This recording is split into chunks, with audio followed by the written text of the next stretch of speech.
Aloha everyone, this is Caden here in Hawaii. I just picked up this scooter about a week and a half ago and wanted to do a quick review on it. I feel like it's the nicest scooter you can get around here for the price. I paid about $1,200 just for the base scooter and a few hundred for the extras on here. Hope you guys enjoy. This thing is really well put together for the price tag, especially for $1,200. Just do a kind of a quick walker. And now if you want the trunk that is extra, I definitely would recommend for getting it for this model, just due to the fact the underseat storage is a little smaller because the gas tank is there. Now let's go ahead and take a look at the front instrument control cluster and the ignition to start off and show you some of the features. So the RAM mount, the phone mount, that is typically extra on these. Right now you can see I got right at 106 miles on it. You do have a fuel indicator on this model, which a lot of the budget scooters you don't really see on, which is really nice to have. Keep you filled up and not running out of fuel. Starting on the left side here, we have high beams and low beams. I've driven this thing quite a few miles at night now, and they really do help having the highs and the lows there. Just below that you have the turn signal and the horn. Now the horn on this, it's a pretty decent horn. It's easy to find, and it's actually a little louder than the horn that's on my van. Coming across the other side, you can see all the plastic pieces are fit very well together. There's not a lot of cracks or loose areas where that's going to fall off. It's secured very well. And the quality of plastic, you know, I looked at a few. The quality of the plastic just looked a little nicer than most of the others at this price range, you know, the $900 to $1,400 range. On the right side we have our kill switch and our starter button. It's also very nice having the double mirrors, and the front brakes do have ABS on them. We have turn signals right up on both sides on the front. The throttle is very smooth on this. There's not a lot of play, and it's very responsive. You know when you're at the end of the throttle, it has a definite stop, and some of the other models kind of feel like the grip would keep twisting after a while. This one's very well put together. Coming down a little lower here, we have a kind of, I'd like to say, multi-function or higher security ignition switch than you see on a lot of them that you can just stick a screwdriver in and turn over.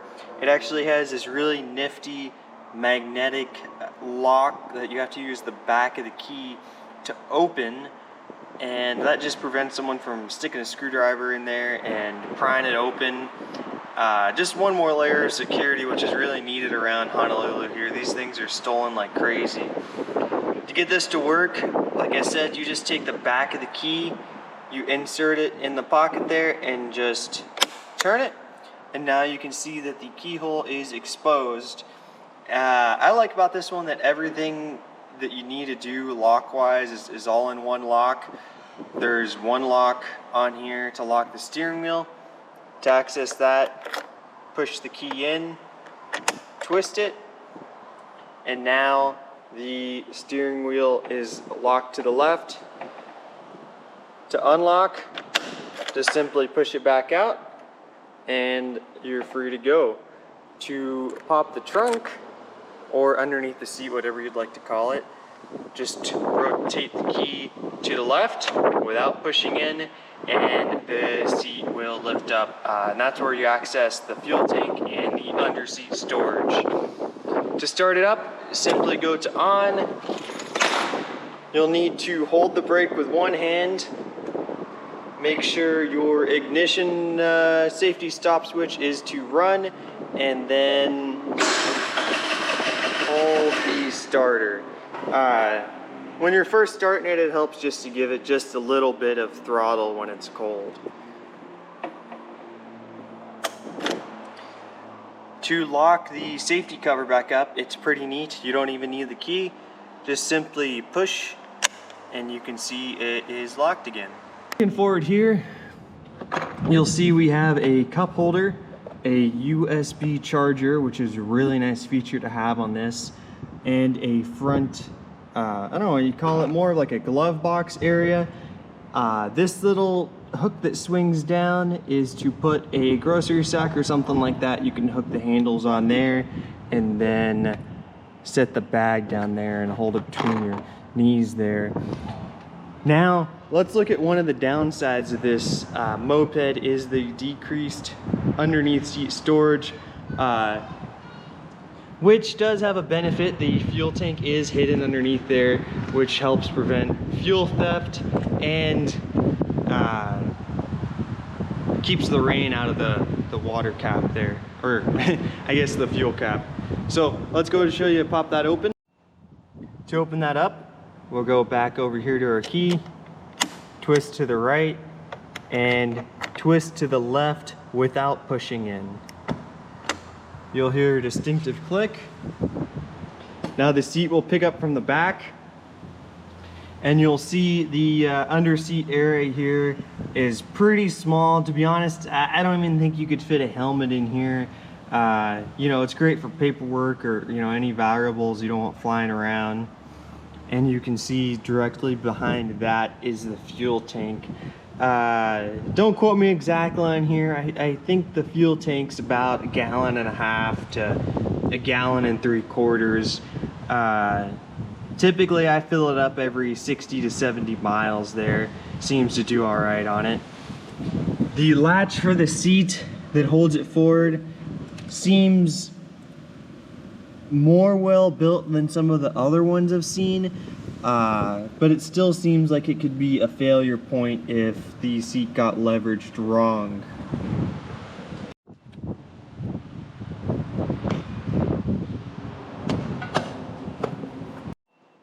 Another really nice feature about this moped is the back rider pegs. Now, you're not technically legally allowed to have a second rider on a moped in the state of Hawaii, but it was a good thought to have.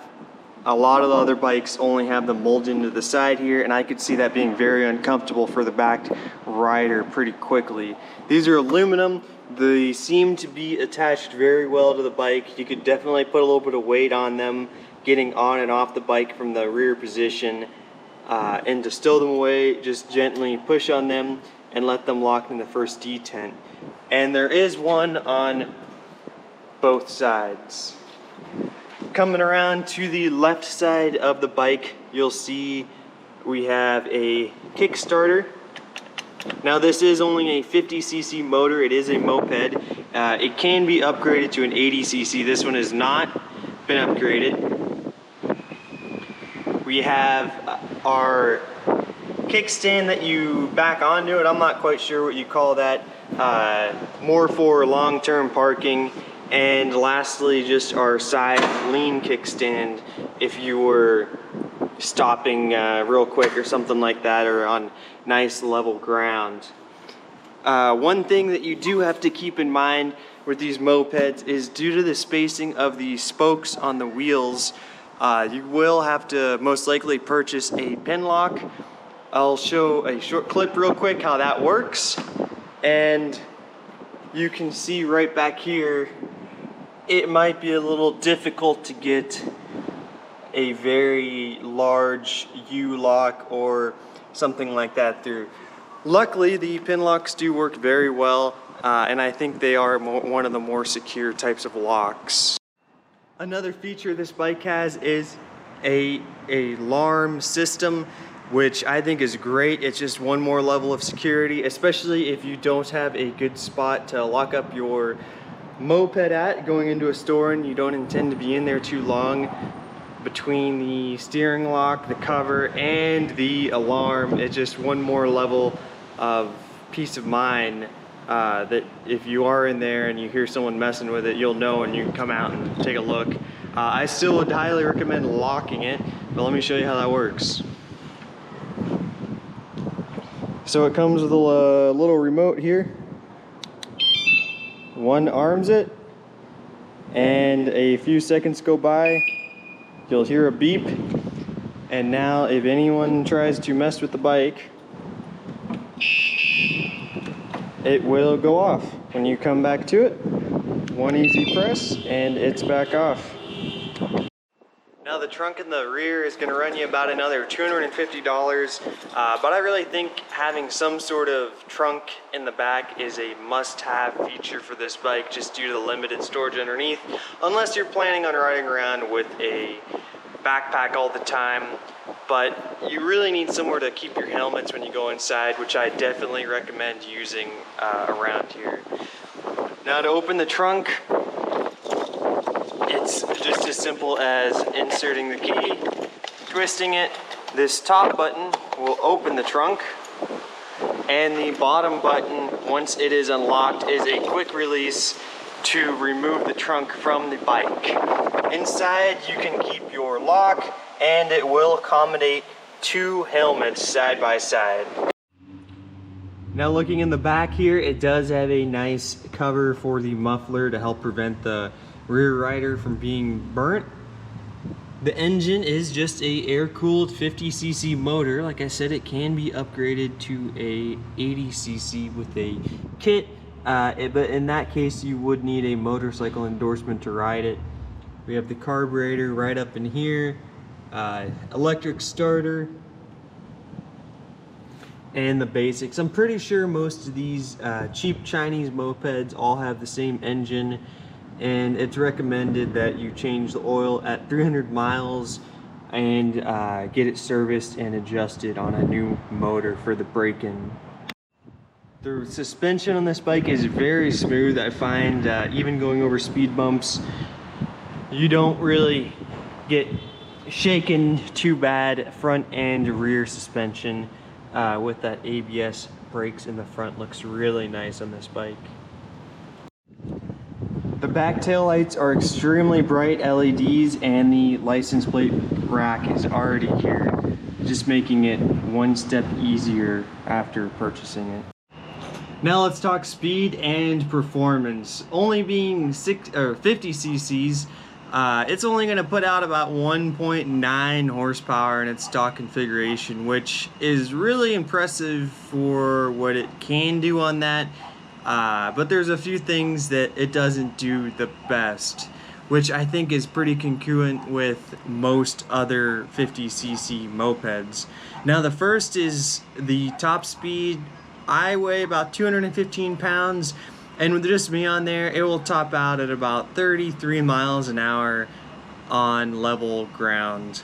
It takes probably about a minute to get up there. Nah, not quite a minute, but it takes a little bit to get up there. The problem with these at times is going uphill. Now, if you have a load on one of these and you're going uphill, you're looking at 10 to 13 miles an hour. From my understanding, the 80cc kit really helps with that, but in the stock configuration, you're definitely going to be riding the shoulders of the road. Luckily, being on a moped in Hawaii, you can ride on in the bike lane, but you do want to keep in mind, you know, fellow bicycle riders. All in all, I would definitely recommend someone buying this bike, especially at the price tag at about $1,200. I believe it's the best value you can get on the island. There's a few that are cheaper than that, but the ones that we looked at just seemed extremely poorly made, and you could definitely tell they were about the cheapest of the cheap as far as quality goes. The plastic just didn't fit together quite as well, and if you have this moped or have experienced one of these, I encourage you to comment down below. Let me know how you liked it. If you liked this video, please like and subscribe.